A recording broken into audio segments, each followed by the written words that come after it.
Okay, Marcus, let's do some NXT. All right, they were on the road. Booker T Appreciation Night, Houston, Texas. Started out with the NXT Ladies Title Triple Threat match. JC Jane retained against Sol Ruka and Zarya. I give it a 3 out of 5. It was an okay match, but they're more focusing on the feud between Sol Ruka and Zarya more than they were that match. So, Stand and deliver, baby. Let's go. so it's funny how JC was just kind of standing there waiting on the other two to start mixing it up, and then hauled off and super kicked one of them. I love how Zarya hangs her opponents from either the top rope over the edge or from the top turnbuckle, kind of hang onto their neck and let them kind of dangle. She did that to both of them. I liked how there was going to be a pin attempt, and then all of a sudden, out of nowhere, Sol Ruka comes flying in there and landing on him. Just beautiful, beautiful. The black flip off the top rope was good. Then we had commercials. I don't know who in the hell decides when to put all that in there, but then you had come back and it got Sol and Zarya facing off like we expected. I love Zarya's spears, and then Sol did a spear. Zarya did all the work, but JC got the pin, so she got the pin off of Zarya's work. So again, 3 out of 5. It wasn't set up to be a tag or a title match. It was more set up to get the feud going between Sol and Zarya, I think. Yeah, and that seems to be what they kind of were focusing on there. Then you had these little skits with Ricky Saints and Ethan Page and Joe Henry in there trying to get them two to fight each other. That was kind of funny. End up finding out that Ricky Saints is going to take on Tony D'Angelo next week, and that'll be interesting to see what happens there. Then you had I thought it was a very funny match, the 6-man tag team with the Los Americanos taking on the Vanity Project. The Los Americanos won it. It was very, very funny. That's all I could say.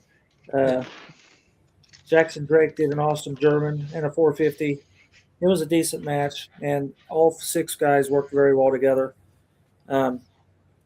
Vanity Project, I call them dorks, but they're actually doing very well as a team. They are. They're doing what they're supposed to be doing. So, yeah, they're coming up quick.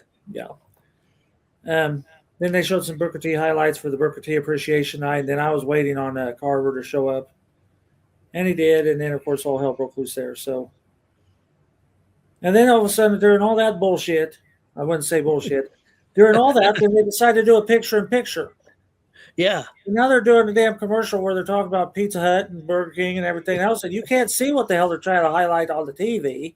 Yep. So who knows how the ending of that, what they were all saying at the end of that, because we almost missed the speed tournament because the speed tournament was only 5 minutes, and we were still in picture-in-picture when they started that. So, yep. Marcus said they put more bullshit on bullshit. It don't make sense when they decide to do picture-in-picture. It's like, okay, so you didn't do it for the ladies triple threat. You actually went to a commercial, full commercial, but then you're sitting there trying to promote stuff, and then you do a picture-in-picture, and you're having to listen about Burger King and all that. But have you eaten yet? Well, they do a lot of that. And even Glenn made a statement about Panda Express, although that shit does look good. But yeah. Anyway, Kung Pao chicken. What's that? Kung Pao chicken, baby. Yeah. I love some Kung Pao chicken. Red Sinclair did win via submission. She is the new speed champion. I love that submission she has. They can't really tap. They got their hands behind their back and they just kind of wail them because there is no tapping because she can't cure it. So, yeah, it was fantastic. Birthright beat Hank and Tank. The only thing I don't like about NXT at this current moment is there's just too many freaking people at ringside during all these matches. Yep. Everybody's got to come out with a whole parade of people, and everybody gets to stand out there.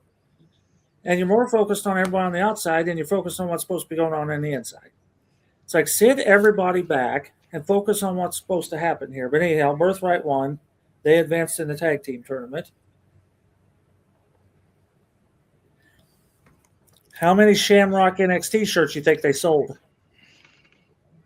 Because all of the players had them on. So okay. You know they were selling those shirts big time in that arena that night. Oh, yeah. Yep. I bet they sold a bunch of them. Yeah, Josh, you're right. That submission is a wild submission. I love it. It is. I love it too. And then we have where we at the cage match. Yep. Tatum Paxley retains against Izzy Dane.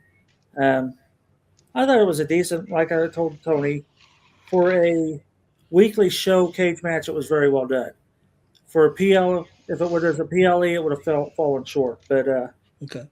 I thought it was a decent match. They only used one chair, and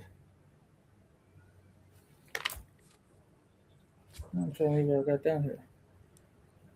Oh, the cemetery dive, and then she retained the title. But the best part of the whole thing is she's celebrating on the ramp, and Blake Monroe pops the trap door up and drags her down under the stage and shows the title, and away they went.